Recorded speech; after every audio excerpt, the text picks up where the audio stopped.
नमस्कार पिला माने मु रिंकी आशा करे आपण माने बहुत भलरे थिबे। ओआईएसएफ रो रिक्रुटमेंट आसीबो कि आसीबोनी केबे आसीबो आ ऊपर नै पिला माने बहुत व्यस्त थिले। ए एग्जाम को बहुत पिला टार्गेट करके रहिथिले। फाइनली ऑफिशियल नोटिफिकेशन रिलीज हो जाइए ऑफिशियल वेबसाइट रे। आपण माने जदि नोटिफिकेशन री डाउनलोड करिया को चाहउछन्ती ताहेले निजे जाइकी ओडिसा पुलिस रो जो ऑफिशियल वेबसाइट रहिछि ता ऊपर सर्च करी आपण वेबसाइट टी को ओपन कले सेतरे तळे मु देखंतु स्लाइड रे भी देखै दउछि। एई जगह रे आपणकर एडवर्टाइजमेंट आ नोटिफिकेशन जो आसुछि ता ऊपर आपण क्लिक करिवे। सेई जगह रे आपणकर लिंक पाइ जिवे, पीडीएफ रो लिंक पाइ जिवे। एठु जाइकी आपण डाउनलोड भी करि परिबे। चलतु से जो ऑफिशियल नोटिफिकेशन टी डाउनलोड हेइची सेटा को हमें देखि नबा कोन कोन आधार सब अछि ओएसएफ रो रिक्रुटमेंट ऊपर। देखंतु प्रथमे मु आपन को देखै दउची आधार कोन कोन पोस्ट रहिची। ओएसएफ 2025 रो जो रिक्रुटमेंट टी आसीला आधार पोस्ट कोन कोन सब रहिला। आपनकर कांस्टेबल रहिबो, हविलदार रहिबो, एएसआई आर्म्ड पई पोस्ट रहिबो। से देखंतु एटी देइची the service of Odisha Industrial Security Force shall consist of the following grades of post namely माने एई पोस्ट रो आपनकर रहिबो। आपनकर जो सब बाहरिबो ओआईएसएफ रो जोटा बाहरिची तार सेथिरे आपनकर कांस्टेबल, हविलदार आ एएसआई रहिबो। तापर रिक्रुटमेंट प्रोसेस हमें देखिबा देइची कोन मेथड ऑफ रिक्रुटमेंट कोन देइची। The post of constable in the Odisha Industrial Security Force Battalion shall be filled up by the way direct recruitment through open competitive exam। एटा गोटे competitive exam through रे आपण माने क्वालिफाई करिवे। तार eligible criteria कोन देइ देला देइची देखंतु। तापर को जिबा हमें be a citizen of India, आपण इंडिया रो गोटे सिटीजन हेइथिबे। have passed high school certificate examination conduct by the board of secondary education Odisha। आपण गोटे दशम पास करिथिबा दरकार। एटा आपणकर माने क्वालिफिकेशन आपणकर रहिछि 10th पास। माने आपण जदि 10th पास करिसंती देन आपण ए जॉब रे अप्लाई करिया पे एलिजिबल अछंती। तापर से दिछि be able read and write Odia and must passed Odia as one of the subject in high school certificate examination। आपण कहि पारुथिबे, लेखि पारुथिबे, पढि भी पारुथिबे ओडिया। ता सहित आपण कोन करथिबे ना आपणकर हाई स्कूल माने आपण जो 10th पास करिथिबे सेथिरे मिनिमम आपणकर गोटिए ओडिया लैंग्वेज थिबो सब्जेक्ट वाइज। माने आपणकर 10th सर्टिफिकेट रे गोटे सब्जेक्ट ओडिया थिबा निहाती दरकार। ताहेले जाय कि आपण एलिजिबल हेबे। तापर देखंतु देइची be not less than 18 years of age and not more than 23। माने आपणकर बयस एठी दे देला। आपण 18 रु 23 वर्ष भितरे जदि थिबे ताहेले आपण ए जॉब पय एलिजिबल अछंती। बहुत पिला पचारंती 18 वर्ष रु 23 वर्ष मागिची दे, किंतु तार डेट टाइम एंड लिमिट केते देइची, तार जो डेट टाइम ता केते केबे रखीची सेटा आपनकर देखंतु। से देछि 1st डे ऑफ जनवरी 2025 माने ए ईयर लिखिते माने 2025। एई वर्ष जेतु रिलीज होउची 1 जनवरी 2025 सुधा आपण जदि 18 रु 23 वर्ष भितर अछंती देन आपण एलिजिबल अछंती एई जॉब टी को पकेइबा पाई। तो आपनकर एलिजिबल क्राइटेरिया आपण माने जानि गले। तापर से एठी कैटेगरी वाइज देई देइची कि को आपनकर हाइट केते रहइबो, वेट केते रहइबो, चेस्ट केते रहइबो, कैटेगरी वाइज एठी देई देला। देखंतु एससीबीसी मेन मानक पई 168 सेंटीमीटर रखिची हाइट। आउ एससीबीसी मेन मानकर वेट रखिला 55 केजी। आउ अनएक्सपांडेड चेस्ट रखिची 79, एक्सपांडेड चेस्ट रखिची 84 सेंटीमीटर। एटा एससीबीसी मेल कैंडिडेट मानक पई। ओमेन कैंडिडेट को पई कोन रखिची एससीबीसी ओमेन को पई से रखिला 158 सेंटीमीटर हाइट, वेट रखिची 47.5 सेंटीमीटर केजी वेट रखिची। आ मानकर एक्सपांडेड के अनएक्सपांडेड चेस्ट मेजरमेंट नाही। केवल मेल मानकर एक्सपांडेड और अनएक्सपांडेड चेस्ट मेजरमेंट थाए।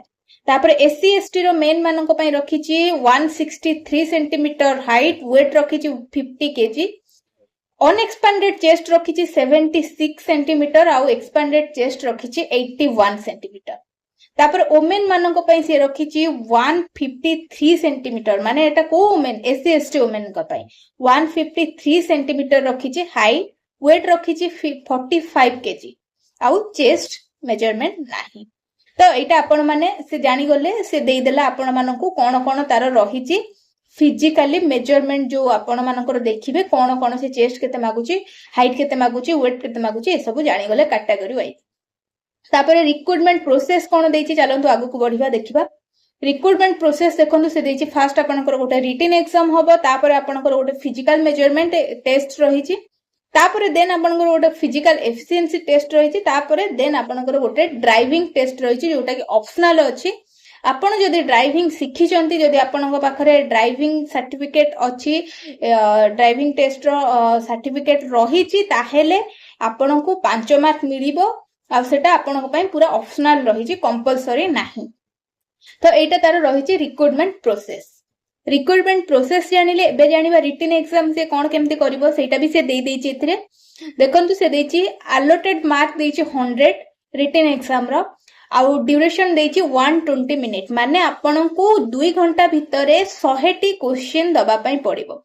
ओएमआर बेसिस रे क्वेश्चन हबो तापर पॉइंट रे दे देइची सीबीटी मोड रे आपनकर रहबो। बहुत पिला माने पचरथिले हमर ऑफलाइन हबो कि ऑनलाइन हबो एटा कंप्यूटर बेस्ड टेस्ट रहिची माने आपनकू कंप्यूटर रे एग्जाम दबा पई पड़िबो। सीबीटी मोड रे रहिची एग्जाम एमसीक्यू टाइप रो रहिबो आपनकर क्वेश्चन तादरे आपनकर कोन कोन पेपर सब रहिची Odia language English language arithmetic general knowledge situational awareness logical reasoning basic computer knowledge आपनकर तो गुटकी मात्र रिटन टेस्ट हबो आ तारो सिलेबस एया सब से रखीची बुझी परले कोन कोन सब रहिला आपनकर सब्जेक्ट गुडा कोन कोन रहिची एग्जाम पई।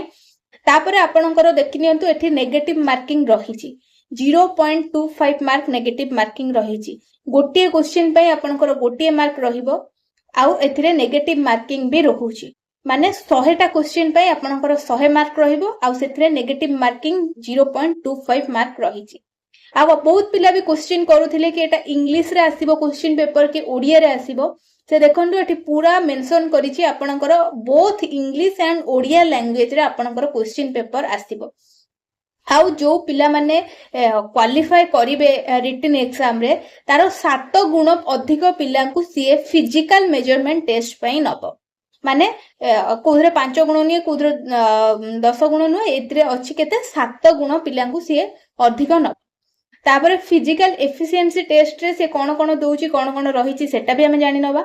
से देखंतु देइची 1.6 kilometre running all candidate male मानक पई रहिची 1.6 किलोमीटर रनिंग 6 मिनिट भितरे माने 6 मिनिट भितरे आपनको 1.6 किलोमीटर रनिंग करिवार अछि। आ फीमेल मानकर से सेम रहिची 1.6 किलोमीटर रनिंग बट टाइम ताकर अधिक अछि 8 मिनिट 30 सेकंड भितरे तांकू 1.6 किलोमीटर रनिंग करिवार अछि। तो एटा हैला रनिंग गला तापर ब्रॉड जंप रहिची 4 मीटर रहिची 3 अटेम्प्ट रे तीनोटी अटेम्प्ट आपनको दिया हबो ऑल कैंडिडेट मेल मानक कथा मु कहूची। एटा ब्रॉड जंप रे 4 मीटर आपनकर रहिची जोटा कि तीनोटी चांस आपनको दिया हबो ता भितर आपनको क्लियर करिवार अछि। आ फीमेल मानकर 2.75 मीटर रहिची तीनोटी अटेम्प्ट रे तांको क्लियर करिवार अछि।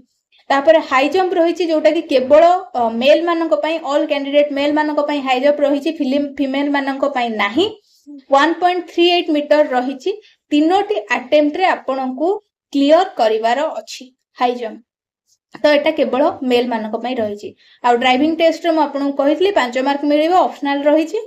तो एई सब प्रोसेस से आपनकर देई देला रिटन एग्जाम केमिति कोन हबो फिजिकल एफिशिएंसी केबे कोन हबो देखंतु केबे आसीबो नै पिला माने बहुत टेंस रे थिले ता सहित पिला माने बहुत टार्गेट रे भी एग्जाम टा को रखिचंती कि ओएसएफ एग्जाम जेबे हबो सेटा को टार्गेट नै जेतु अधिक वैकेंसी आसुची नुवा बैटालियन हेची ता सहित केवल गोटे रिटन एग्जाम रहउची फिजिकल आगु आगे होतला एबे प्रथम रिटन एग्जाम हबो तापरे फिजिकल एग्जाम आपनकर हबो। तो सेही हिसाब रे पिला माने प्रिपरेशन भी भलो भाबे स्टार्ट करि देलेनी।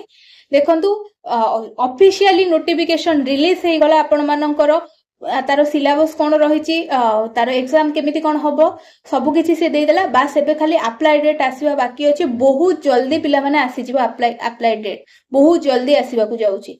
तो बिल्कुल भी टाइम वेस्ट न करी के रिटन एग्जाम प्रिपेयर करबा सहित फिजिकली भी प्रिपेयर करंतु। फिजिकल टेस्ट बहुत इंपोर्टेंट आ पई काइना रिटन एग्जाम रे अधिक पिलां को भी से नबो वैकेंसी भी भलो अछि। बिल्कुल भी देरी न करी कि फिजिकल एग्जाम को भी आपण गोटे इंपोर्टेंट भाबी के जानंतु। एमिति नुहे कि मु रिटन एग्जाम क्लियर करदेली माने फिजिकल इजी रे हेइजिवो फिजिकल बहुत टॉप रखुची एथिरे बुझिपारे कि नहीं तो से भाव भल भाव प्रिपरेशन टी स्टार्ट करंतु आ जदि भी किसी डाउट्स रही जाई थाए आ जदि आपण माने ऑफिशियल वेबसाइट रे जाई नोटिफिकेशन टी डाउनलोड करि परनांती ताले मते कमेंट सेक्शन माध्यम रे जणाइबे मु डिस्क्रिप्शन ने लिंक टी पकई देबी तो आ किसी जदि भी डाउट्स रही थाए मते कमेंट सेक्शन माध्यम रे जणाइ देबे रहिली नमस्कार।